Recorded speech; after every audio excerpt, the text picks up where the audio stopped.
PM as just a free space online for Montessori leaders and administrators to come together and discuss different leadership topics. Us at Nido Marketing, we're Montessori marketing experts. So sometimes we take over and just help schools with some marketing tips so they can grow their enrollment, reach the right audience. So this week we're focusing on content creation and content marketing. And I'm Camila Campuzano. I'm the community manager here at Nido Marketing. So all day I'm on Facebook. I'm trying to figure out how to connect with the community. And really, this is a big part of marketing. So I thought, why not make this into a presentation and show Montessori leaders how they can connect with target audiences, build credibility, and really utilize the power of content marketing. If you have any questions throughout, feel free to utilize the chat. And you can also just stop me and unmute yourself. These town halls are all about participation, so feel free to ask questions or comments. Anything is welcome. All right, let's go ahead and get started. Oh. All right, so just a little overview about what we're gonna talk about today. So I'll start off with explaining why content is so valuable, especially when it comes to marketing. I'll talk about what content marketing is and why it's such a great match for the Montessori space. We'll talk briefly about copywriting and ad copy, specifically in the Montessori space. We'll discuss social content, videos, organizing your photographs and different assets, because that's all important when it comes to content. You want to make sure it's organized. And then planning and distributing content as well. We know that as a Montessori school leader, this is probably not the top of your priority list, which is why planning is so important. So hopefully we can cover everything today. All right, so first and foremost, why is content important? Well, creating and using content as part of your marketing strategy can help you build authority, grow trust with your target audience, help you to get more quality leads, help with your SEO. It can save you money because ultimately creating content may not actually end up costing you money. If you sit down and if you do it yourself, it might take you some time, but it can be a cost-effective way to market. You can provide a value to your audience, and you can make your school stand out above the rest. Really, content marketing is going to help you become a thought leader in your Montessori space and in your community. And that gives you a huge advantage when you're marketing in a competitive area with several other schools who may be competing. So let's talk about content marketing specifically. So content marketing is a strategy used to attract, engage, and retain an audience by creating and sharing relevant articles, videos, podcasts, and other media. This approach establishes expertise, promotes brand awareness, and keeps your business top of mind when it comes to what you buy and sell, which in this case, your goal is to grow your enrollments and attract the right prospective families. And really, content can be a powerful way to do this, especially being in the Montessori space. We don't have that advantage of being a traditional school. So as I just mentioned, we don't have the same luxury that more traditional forms of education or even daycares would have on relying on people's expectations, because the majority of parents may have already experienced traditional schooling. They know what to expect.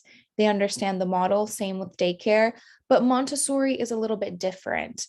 So we really have to make that effort to educate families as to what Montessori is, what are the unique benefits it offers, and why parents should seriously consider choosing Montessori as a form of education for their children. So content marketing for us and for any business really is all about being educational. So we're informing our target audience about what we do, why it's different, and why they should consider going with us. This is why really content marketing and Montessori tie together so well.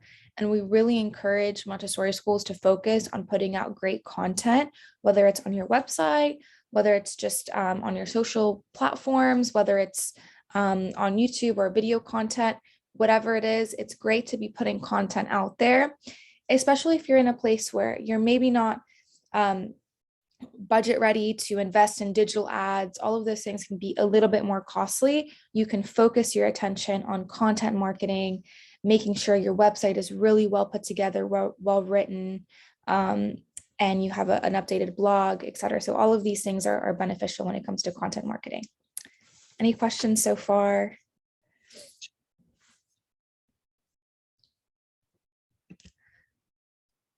All right, so what makes for great content marketing? So a good content marketer's mission is to create online materials that will really resonate with their users and help you gain new customers along the way. So I think as a Montessori school leader, you've taken the time to understand your community, to understand your families. You have a better understanding of what your target audience is, what kind of parent would enroll. You would have sat down, kind of created your ideal customer, perhaps in your head. What type of families are you serving? What age groups? Where are you located? Is it a highly competitive area? All of these things come into play. So really understand what customer you're dealing with, which in this case is a family, and what they would need on their school search journey, on their parenting journey, on their educational journey. So all of these things are important to consider.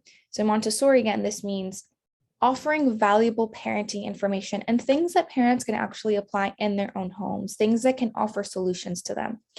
Information about what is Montessori specifically. So you can define it, you can talk about what your school offers, how you're aligned with Montessori philosophy.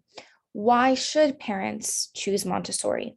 You can sit down and create a whole list of reasons why Montessori is the right choice, why children deserve Montessori, what you offer that competitors or other models don't. All of these will give you an advantage. How did others find success through Montessori? So this could be testimonials. This could be people who are famous who have gone through Montessori themselves, and you could talk about that. You can talk about your own success stories with Montessori. What sets Montessori apart from other educational models? So something that's great for this is maybe an infographic of sorts, a comparison that you include on your website. Here's what you get at a traditional education. Here's what you get at a Montessori. You're just simply comparing and contrasting, and the parent can make their own conclusion. So content like this, where you're really informing parents about the difference, about what sets you apart, all of this is important.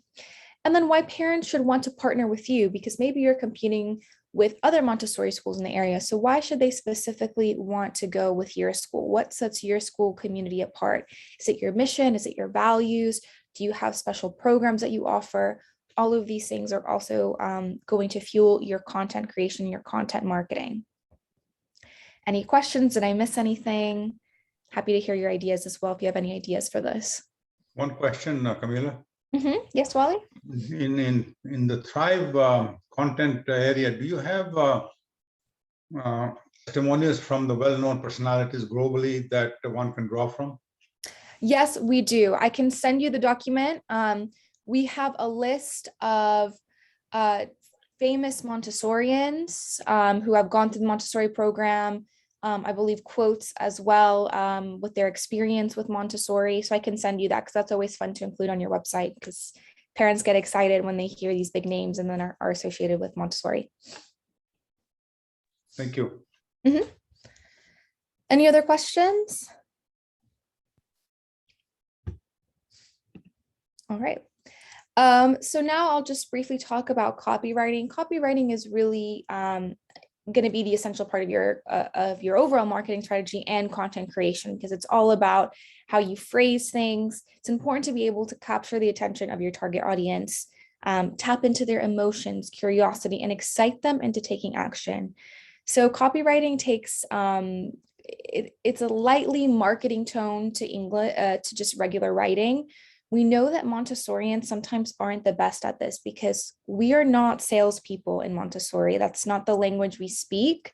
We talk about our philosophies. We talk about child development. We talk about connection. We talk about many other things. Sales is not our forte. So we're really going to have to rethink how we write things out if we want to have good copywriting that invites prospective parents to take action, to make a conversion, to schedule a tour, to click on your website. So we really have to be persuasive when it comes to our writing.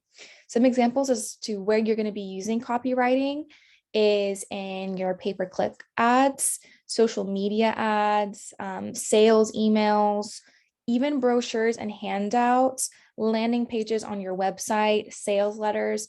All of these are where you want to find the happy medium between explaining to your consumer or your target audience about Montessori, but also using a language that is simple enough for them to understand, especially if they may not have a background in Montessori, and that invites them to take action, click something, schedule a tour, move onward to the next step in the admissions funnel. So there should be a purpose driving your writing with copywriting. Yeah, I just want to, sorry, or maybe we'll look at that here, but what I like to do when you're copywriting is to put yourself in the shoes of a parent, right? And think about what benefits will your school have for my child, right? So we're so, I think it's our inclination to write about multi-age classrooms and, you know, all of this other things, but it's like, why is that a benefit? So you have to go a little bit deeper. So instead of listing features, which we tend to do, go beyond that and think about the benefits of that. And that's what you should write about, because that is what is going to hook the parents into, oh, now I understand what the benefit of the school is for my child. So it's just a slight subtle shift in thinking. But I think when you're sitting down to write something, just always try to just put yourself in the shoes of a parent and go at it from that angle. And usually what you come up with will be great. So. Yeah, and that brings me back to thinking about we don't have that same luxury as other schools, where we can just list what we offer and expect parents to click and be more curious. We really have to put the benefits that we're offering front and center in order to get their attention, get them more curious about Montessori. So all of that should come through when it comes to your copywriting. So let's talk about copywriting on your website. So your website content, and honestly, your website is going to be the foundation of your overall Montessori marketing strategy, digital marketing strategy. Having a great website should be your number one priority. So really thinking about what content you're adding to your website is important. You want to make sure that what you're including in your website is informative, easy to read, and to the point. You want to really avoid these big walls of text. You want to avoid using maybe language that is not approachable for somebody who's just now learning about Montessori. And you want to phrase things in a way that, again, focuses on the benefits of Montessori and what you offer. Parents don't want to do a lot of digging through your website. It's not great when they're spending too much time figuring out where to click for program information. It should be very clear how to navigate your website, how to learn more. Instead, be purposeful with your content, really filter out what you don't need, include lots of imagery, make the design dynamic, make it work across devices as well. So let's just take a little tour here of our Nido site. This is nidosite.com. It's our sample Montessori school website. You can reference it if you want. Are you able to see my screen, Camille? Yes. Mm-hmm. So as you can see here in our homepage, we have, our education for life that we can include anything about your mission or just a phrase that you would like. Front and center, who you serve, which is Montessori school children for children ages 3 months to 15 years. So parents know right away who this community is for. Schedule a tour is front and center. Oh, here's one of our lead generators. So a schedule a tour is front and center, so parents know exactly where they need to go in order to take action. There's a call to action front and center. Here we have our mission, kind of more describing what our school aim is, what we aim to do, what our mission is, so the parents can figure out if they're aligned. It's nice to have this front and center because this is what sets your specific school apart from all other schools, including other Montessori schools in your area. Is going to be your mission. Here at the homepage, we have why so many families choose Montessori. And again, as you can see, the way that we've laid it out, there's no big walls of text. It's not intimidating to consume this information. There's graphics breaking things up. There's bigger bolded titles here that kind of just summarize for the parents who don't even have time to read these shorter sentences here. So all of that is great. We have our program information here broken down so parents can click and learn about each program. So if I wanted to learn about the infant program, here at the top, we have a summary of what the infant program entails. We have the date and time that the program runs. And here we have broken up, again, the text. So we're avoiding those just big walls of text. We're breaking it down by section. So we have peace of mind, an environment optimized for your infant, close communication with you, well-trained professionals. These are, again, the benefits at the forefront when it comes to copywriting. Those are the things that parents will see more, and then they can choose to read in smaller detail the rest of the paragraph. So this is kind of just, this is what good copywriting can look like on a website. It's just breaking things down, making the information more approachable, still using very informative language, but all of the language and the vocabulary that we're using is approachable for people who may not be experienced in Montessori yet, so that they can approach and understand what we're saying. So all of this, we also include testimonials. So this is how we've laid out the content. As you can notice as well in our sample site, there's always high quality pictures. We have our logo here at the upper left-hand corner. All of this just gives a good experience for someone who's visiting the website. But yeah, when it comes to the copywriting and the content on your website, you really want to be careful with the formatting. You want to focus on the benefits, and you want to avoid those big walls of text. So, think about, maybe ask a pair of fresh eyes when it comes to putting together content. Maybe some friends who don't know necessarily what Montessori is, like, you can ask them, does this make sense? Do you understand the vocabulary? You can always ask for a second opinion, but it's good to get a fresh set of eyes, maybe who's not looking at Montessori vocabulary all day, who speaks our lingo, and see if they're really understanding and learning from the content on your website. Any questions? Camille, did I miss anything?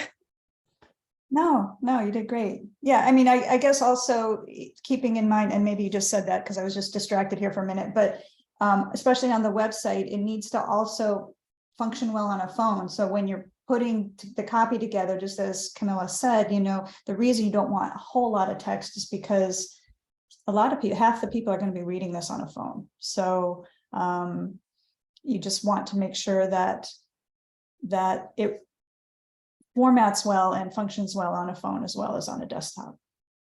Right. And ultimately, the goal is not for the parent to learn every detail about your program through your website, rather than, come in for a tour where they can ask questions. They have that face-to-face conversation, that sense of connection to you and your school once they come for a visit. So you want to maybe just share just enough to highlight the benefits, explain what sets you apart from other programs, and encourage them to come in for a tour where they can learn in more detail about what you really offer. All right, I'll go back to slides here. All right, so I hope that kind of gave a sense as to what copywriting on a website can look like and how there is strategy behind that. Now let's talk about copywriting for an ad copy. This is usually going to be a lot less writing, because ad copy needs to be short, concise, and to the point. This is, the 3 C's is clear, concise, compelling when it comes to copywriting. So think about those 3 C's. Ad copy on digital ads should always have a call to action. This is the number one thing that you should be prioritizing with your digital ads.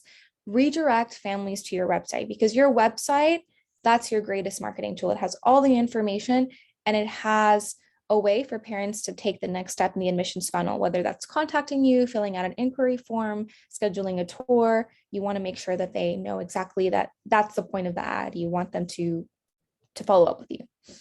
So let's take a look here. I just threw together some examples, good versus bad. So in a good example, you'd always want to include branding. These could be school colors. You include. I see that, Camilla, for some reason. Oh, is it not showing up? Yeah. There. Is that we see the good and bad now. Okay, perfect. Wonder why it didn't show up. Okay, I don't know. Yeah. good, it's working. Yeah, it would be a little bit weird if you couldn't see it. So here in the good example, again, you could use your school colors. You want to make sure the branding is on point, recognizable, consistent with everything else that you're putting out on your website, brochures. You always want to include a school logo. You can say, you know, Montessori admission now open for registration. You can have a quote. Maybe this could be part of your mission, building the best educational foundation through authentic Montessori. Include a relevant picture. Maybe you have a photo library of pictures that you own. You could also sometimes even find some on the internet, just make sure that you have the rights to use them.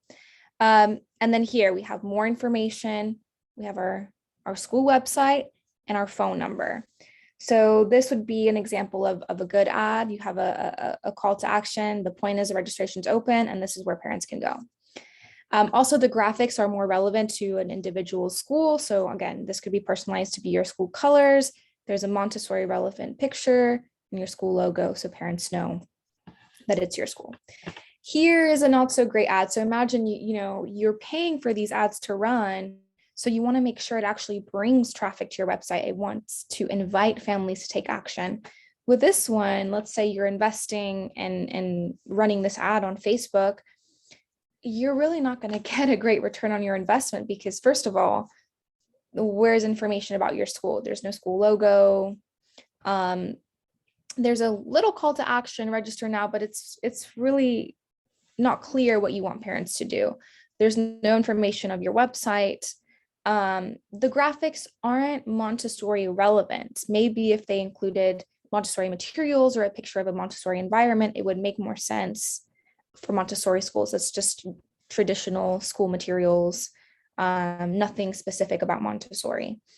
And then it just lists out some benefits as to what this program would have to offer. But we really think that something more of something, when you have an ad this short, something like this, that's just a quote or what you value is sometimes more moving than just a list, because the person could go on your website and read about the benefits and read about what your programs offer. Get them to know who you are first and what you represent and what you believe in, what your core value is. So this ad would do that. This one just gives a very random list of the benefits that the school offers, and that's pretty much it. So and I would actually say those are features and not benefits. That's what right. I was alluding to before, right? So you can see that there's a different tone in each. There's a different set of information. It's not very clear what to do in one. The other one invites parents to get more information, to maybe even inquire about admissions, and you get a feel for what the school represents. Here, it's just very, you could see this from multiple schools and not tell them apart. This one is very clear that it would belong to a certain Montessori school, and the more you would see the ad, the more it would resonate with you perhaps, and you might be tempted to click it. So these are just things to think about when you're thinking about copywriting, you're thinking about what to include in your ads. You want to make sure the design is there and the actual text is moving, compelling, and invites the parent to take the next step. Any questions about this? Any comments?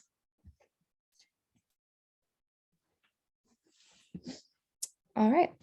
Copywriting with flyers and brochures. I'm sure this is also something that most schools have.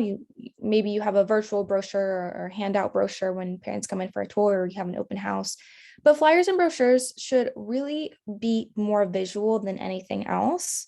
And all of the text really needs to be intentional. I don't think anyone has ever received a brochure that's just all text and no pictures. It's really kind of a visual and storytelling experience. So you should think about it that way. And flyers, they should captivate your attention, and you can do that with different colors, fonts, a big title, maybe a picture. All of these things are what capture attention. So using things like infographics are great. So as I mentioned earlier, if you want to compare, what traditional schooling in Montessori is on your brochure, add a beautiful chart, and that makes the information so much more digestible, and it makes it a better experience to really read through.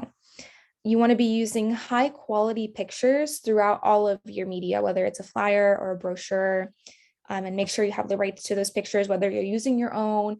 And there's plenty of stock photo libraries out there that are great. They cost a little bit of money, but you just want to make sure that you have the rights to use everything. School branding, you should have your school logo on all of your promotional material, whether it's your flyer, brochure, anything. On these types of documents, more so your brochures, but maybe your flyers too, if it's a flyer for enrolling. You want to include testimonials, because this is ultimately what moves people to make a decision, especially one as large as their child's education is. They want to know how other people found success through your programs and through your school. We're social animals, and we really want to see how others have benefited from this. I think, if we look at a review before we go to a restaurant, we can imagine that parents are looking through reviews and testimonials when they're deciding a school for their child. So it's important to include as many testimonials as possible in these types of things, because that's compelling to those parents. Always include contact information. Sometimes we forget this, but it's important. They should always have a way to either call you, get in touch with you if they're interested, especially in these types of documents that are flyers or brochures, because there's nowhere for them to click for the next step. They're going to have to do something, whether it's call or check out your website. And again, you want to avoid using those long walls of text. I think that deters people sometimes, and it doesn't make your brochures or flyers as compelling to read through or pay attention to. So it should really be focused on a more visual experience.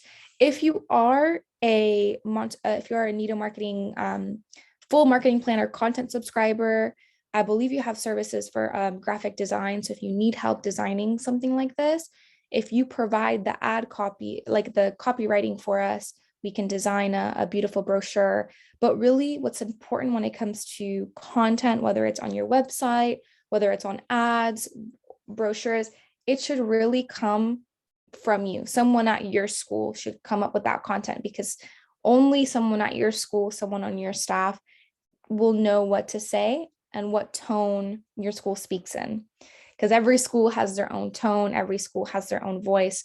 So while you can get help with the design, you can get help with the layout, really the content should come from you as an individual school.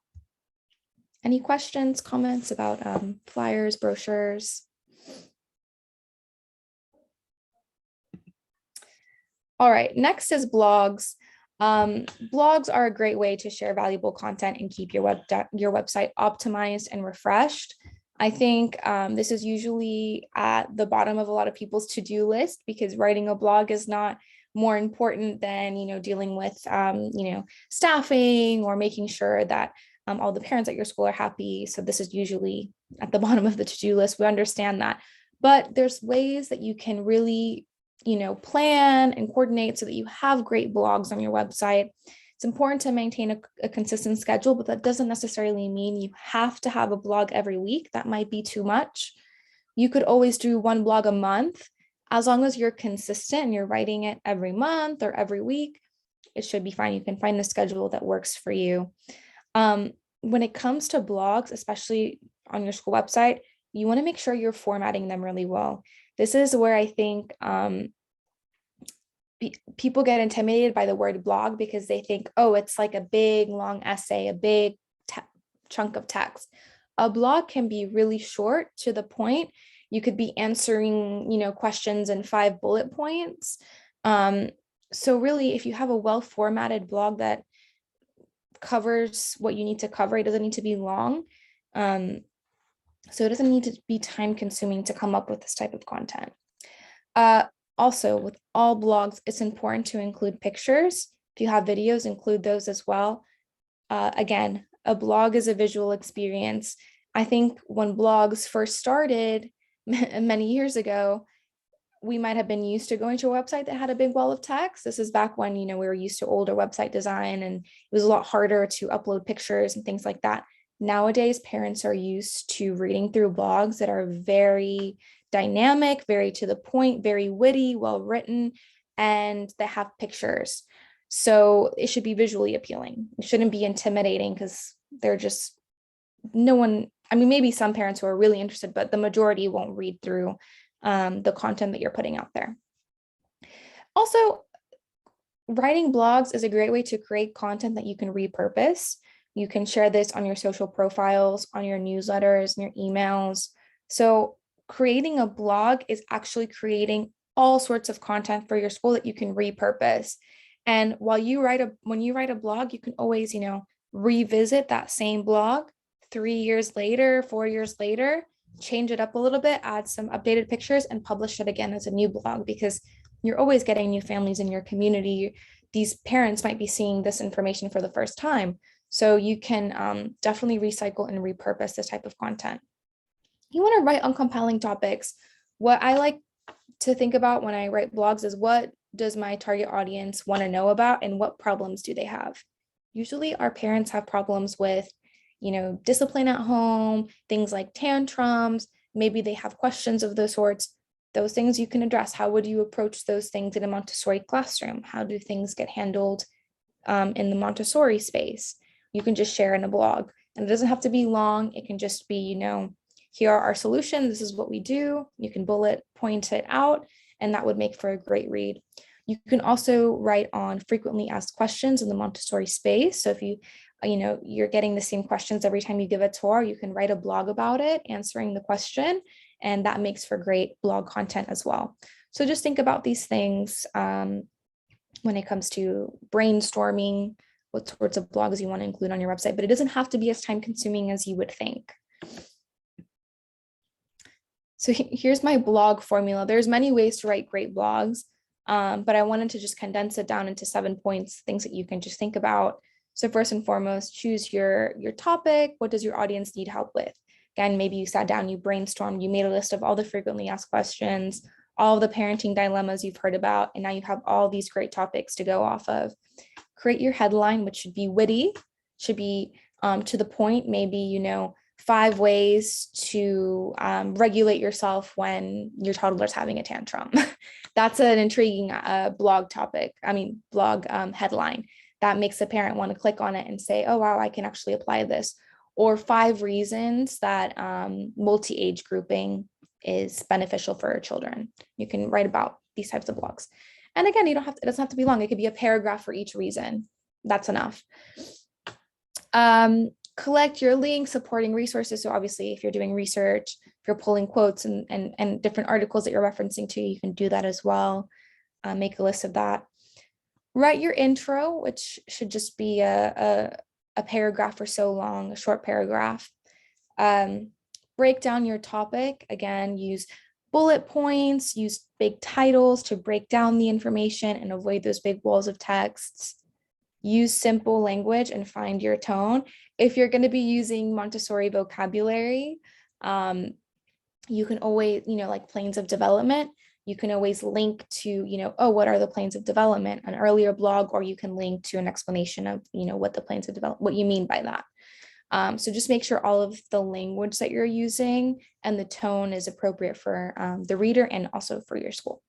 And then just write your conclusions, summarize everything that you've covered, and you can always include a link to schedule a tour if a parent, is interested in scheduling a tour with your school at the bottom of your blog, or a call to action. It's not necessary, but it's something you can do at some of your blogs. But if you just think of this formula, it becomes so much easier to write blogs time and time again.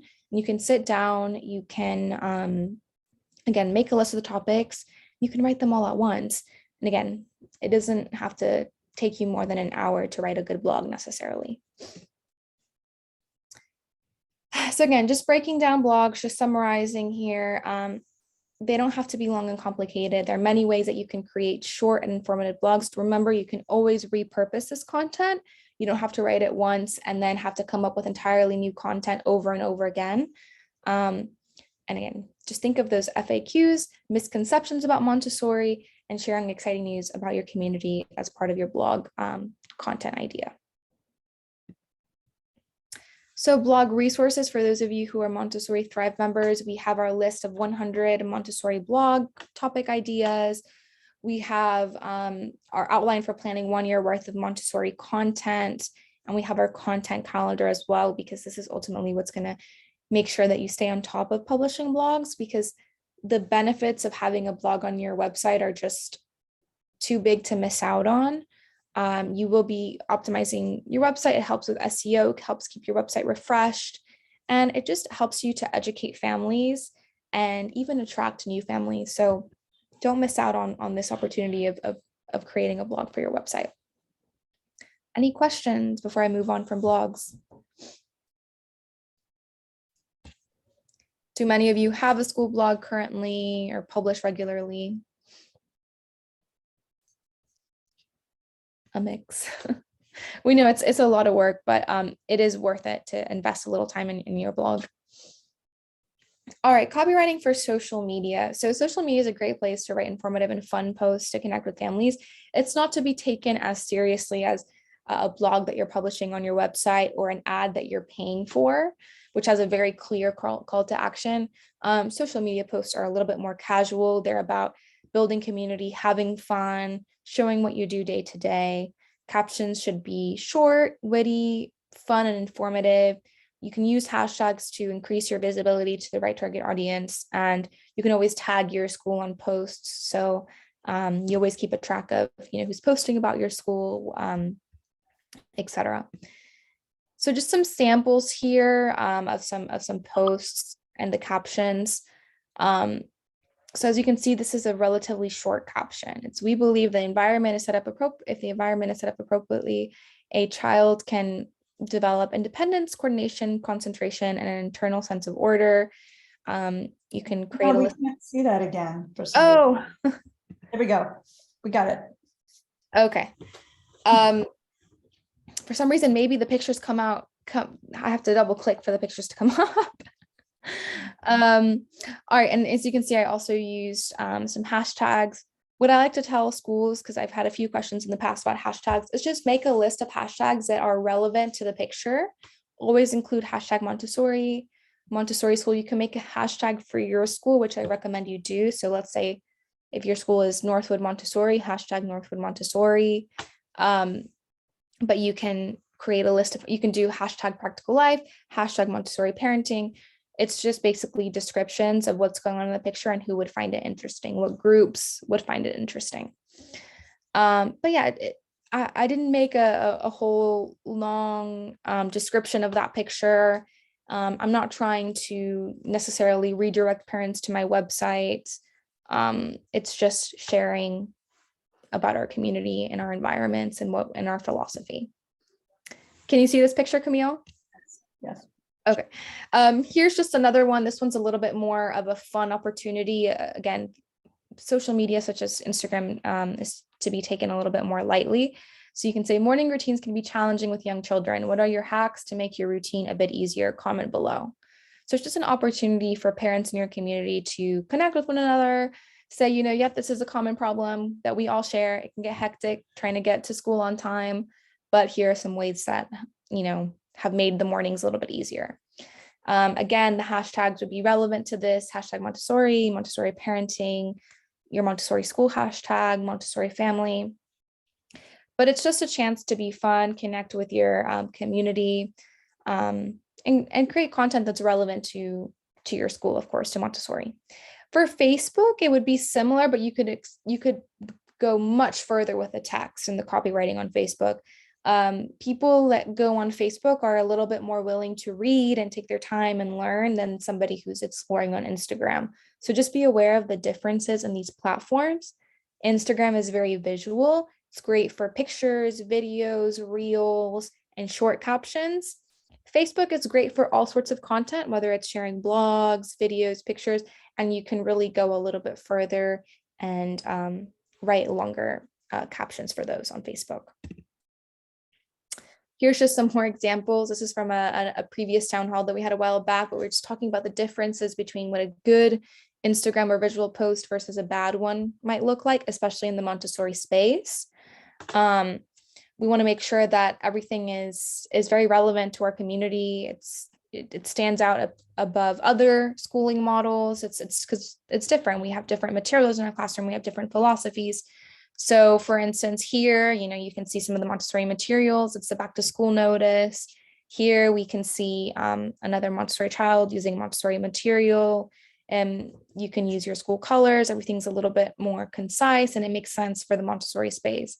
The other one doesn't have anything to do with Montessori necessarily. It's a bit more traditional, and it just doesn't really connect specifically to maybe your school community, to a school. It's more just broad. So just these are the things that you might want to keep in mind when it comes to posting on social media. Everything is a representation of your school. You want to make sure everything is branded, everything reminds those who are looking that it is indeed not just from Montessori, but from your Montessori school. All right, so what kind of content is great for social media? Testimonials. Anytime you get a great testimonial, you can post it, you can create a post on it. Things like school events, fundraisers, open houses, parenting events, classroom pictures. We have beautiful classrooms in the Montessori space. We're lucky. So share pictures of that. Students at work, of course, I added a note here at the bottom, make sure that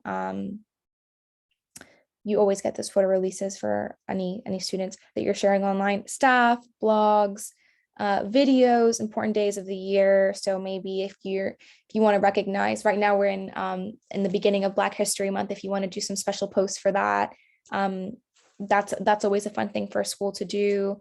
Things like that are important to post about. So things like that, that's what I mean by important days of the year. Materials and books. So maybe you have a spotlight book that you want your community to read or that you're reading in the classrooms. You can talk about a material. Maybe one day you want to take a picture of the Pink Tower and explain, a little brief history of the Pink Tower, why you use it in Montessori, what it teaches children. So those can be fun ways for parents to learn. Quotes as well, quotes either from Maria Montessori, inspirational quotes from people that you look up to in your community. Great content you share on your socials doesn't always have to be something that you created. You can share articles that you found online that are relevant. You can share pictures from online or pictures of a book or something like that you didn't necessarily take. Just of course, make sure that you're allowed to use these images. But it doesn't have to necessarily come from something that you created. That would be a lot of work. You can always find, I know there's lots of great articles out there in like the New Yorker about Montessori. You can always share things like that on your Facebook. It doesn't all have to come from you. Any questions about what kind of content is good for social media? All right, videos. Videos are another really impactful form of content because we are visual people. And I think that's why I think TikTok is overtaking a lot of other social platforms, is because people really do engage with videos so well. So there are different things you can actually make videos for. You can make testimonial videos. If you have a student that you've kept in touch with who is willing to come in and share their experience on video about Montessori, those are great moving videos. You can get testimonials from your staff, from parents. You can do meet the staff videos. Sometimes those are fun to share on your social media. Montessori parenting, if you do parenting courses that you record, even if they're just maybe your voice and slides, if they're a video, parent can sit down on their own time and learn. School promotion, if you have, the budget and time and you want to create a kind of commercial of sorts for your school and you want to post it on your website or on your Facebook, that's great as well. Any type of storytelling element about Montessori that you want to record as well. All of these make great videos that you can utilize for your marketing. You can utilize them on your school website and on your social platforms. The only thing with videos is they might be a little bit more expensive, especially if you're not just, using a casual iPhone to film them. If you're doing a whole setup, you're hiring somebody to film, it might be a little bit more costly, but you can use those assets for years and years to come. So it might be worth the investment so that you can build up your content arsenal to make ads in the future, to promote your school in the future. So you have to think about it if it's worth the investment for your school. Just a note, I was just going to say, even if you have some great photos, you can certainly build a video from that and just have it also be very dynamic and moving with some call outs and text and things. So don't feel like, oh, I gotta film some live video in order to have a short. Those are good for like the short school promotion videos. And anybody who's a client of ours who has our graphic design service, we can, we do that for schools, and they're really great. They're just short, maybe 30-second videos, but they get people's attention. There's music, and so I just wanted to point out that you don't necessarily have to have literal video in order to produce a video. Definitely. Yeah, but videos are really impactful. So if you want to use them for your ads, if you can, I do recommend using them. They stand out just that little bit more than pictures do. So something to think about. Next is photography. Photography is really going to create a huge amount of assets for your school. Every Montessori school should have either a library or collection of great pictures that they own that are of their school. Pictures tell stories, and they show families what Montessori looks like what they will see when they come in for a tour.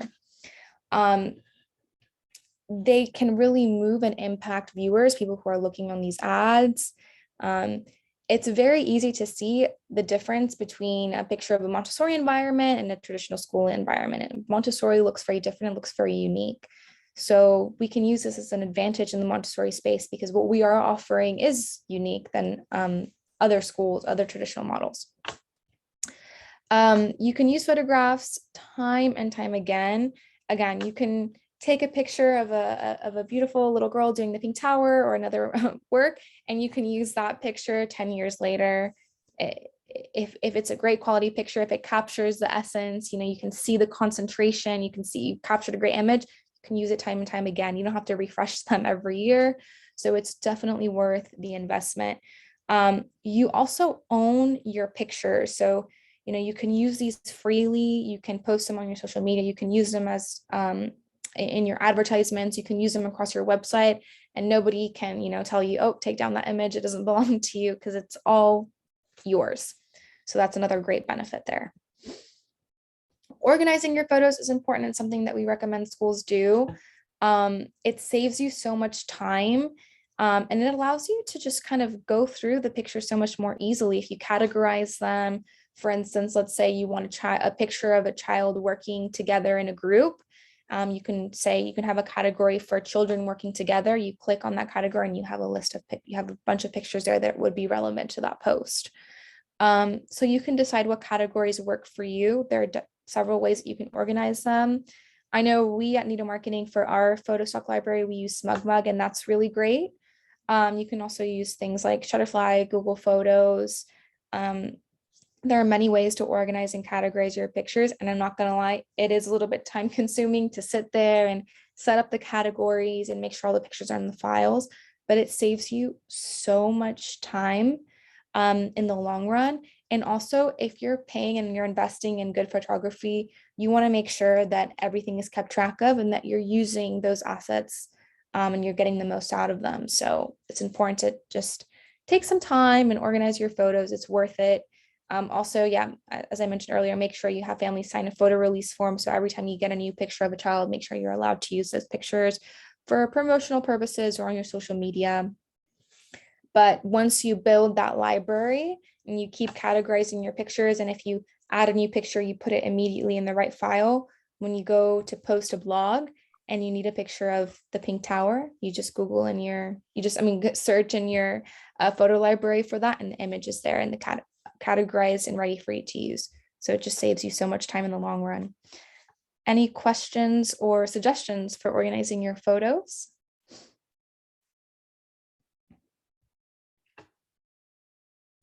It'll be a huge time saver. That's all I can say.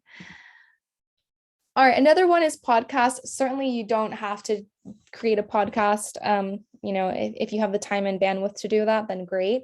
But we like it because it's a really easy and cost-effective way to create content for your school, because all you really need is a good mic. Mics go for maybe $40 on Amazon. It's not an expensive investment. And if you have a there's all sorts of free softwares that you can download for your computer where you can record it and share it with parents. So it really shouldn't cost you that much to produce a podcast. And it's something that you can create maybe, 5 simple parenting podcasts and keep them on your website so that parents can listen to. You can say, oh, we have a podcast for parents who, are going through the transition between toddler and primary. So you can listen to that podcast. It's on our website. If you don't want to produce your own podcast, you can still have a list of great podcasts that you recommend to parents. And that's helpful to them because you're offering them parenting support, you're offering them resources.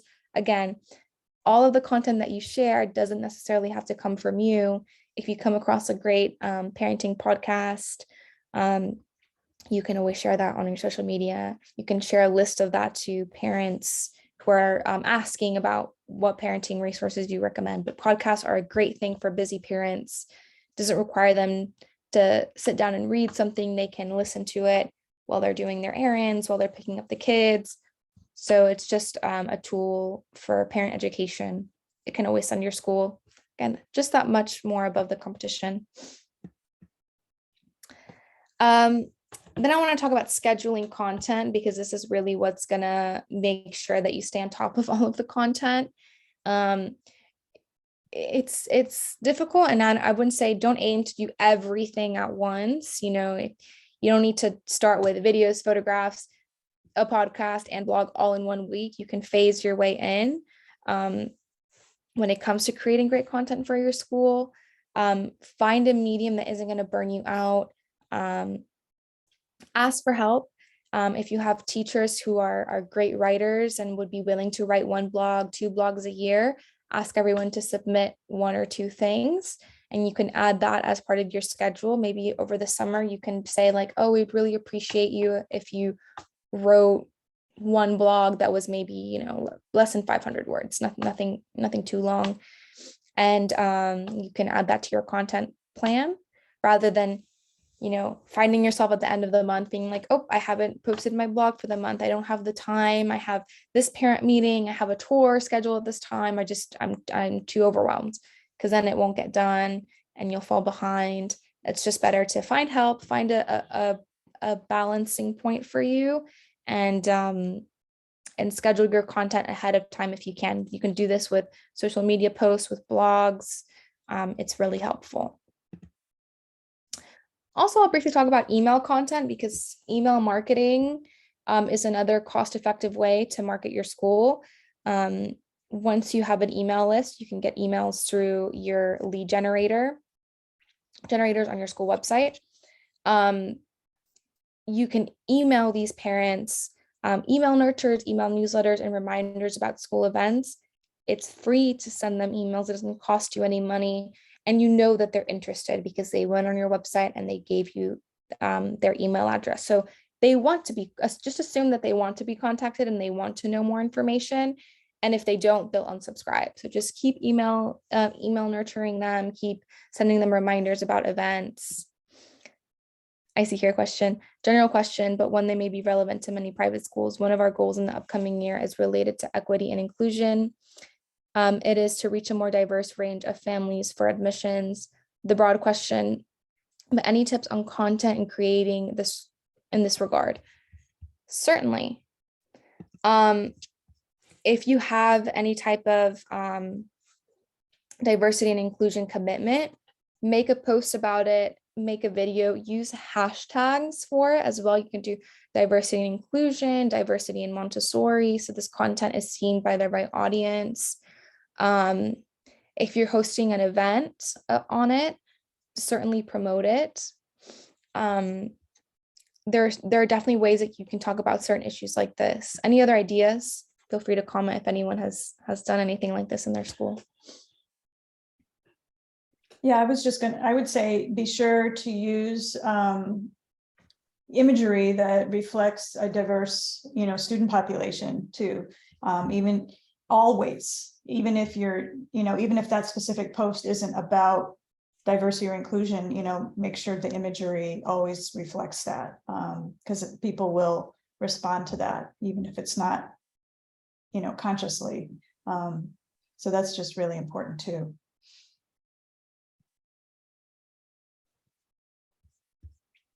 If anyone else has any comments, thoughts, or ideas on that, feel free to drop them in the chat. I think we're almost ready to wrap up here with the presentation. I'll open it up for Q&A. Email content. If you're a Montessori Thrive member, we have email nurture templates available for you in our collection. We have so many different templates for retention, templates for when parents schedule a tour, templates for when parents cancel a tour. We have a marketing formula email nurture template. We've got all sorts of great ones ready for you to use. So you don't have to write out the emails. You just have to set them up to be sent to the families, to the contacts. So that'll save you some time, hopefully. And just if you need any support or resources, again, we have plenty of resources for you. We have our blog, our planning 1 year of content. We have a bunch of different resources on content creation and marketing in our Thrive membership site. And you can also always ask questions in our Facebook group, LinkedIn group. You can ask questions on Instagram posts, Twitter, and also our private forum on Montessori Thrive. We're happy to help. And if you're looking to offload all of the content work, you can always reach out to Nido Marketing. We help schools with the content they need to grow their enrollment. So if you don't want to do any of this, we write weekly blog articles, weekly email newsletters, Instagram posts. We have a photo stock library, daily social posts, parent education video library, and done for you posting. So if this is something that you just don't want to do at all, you can always reach out to us. We're happy to help. Any questions? I'll stop sharing my screen and open it up for discussion before we wrap up. I know we covered a lot today. I hope I didn't scare anyone away from doing content marketing, because it is so valuable in the Montessori space.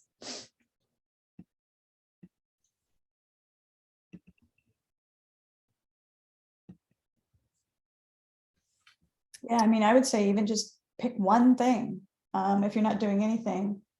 Yeah, thanks, Tina. If you're not doing anything, or just pick one thing to do, and just say, I'm going to post on social media once a week. If you're not doing it at all, or just try to make it manageable, and then once you get into a rhythm of it, then add another thing, and then before you know it, you'll have a whole lot of content that's going out, which is great. Doesn't seem like you have any questions. Yeah, I guess if you think of anything else, you can also reach out to me via email. I'm happy to answer questions on this, or just post about it in the forum or in our Facebook group. Sometimes things pop into our minds later. Next week, we have a speaker joining us. We have Magdalena Ponurska talking to us about building a stronger, more resilient team, the secret to growing talent in-house. So if that's something you're interested in learning more about, or just discussing with other Montessori leaders, join us next Thursday. Also on Wednesdays, we're having our parenting nights throughout the month. So if you're a Montessori Thrive member and you want to get your parent community involved in our parenting nights, registration is open. And next week's conversation for parent education is going to focus on building a Montessori environment in the home. So we look forward to seeing your parents there as well. Thank you so much for joining. I hope you took away some insights, some ideas, and feel free to reach out to us if you have any questions. Thank you so much, Camila. Thank you, Amna. Thank you for joining. Thank you. Appreciate it. All right. Have a great day, everyone. Take care. Thank you. Bye.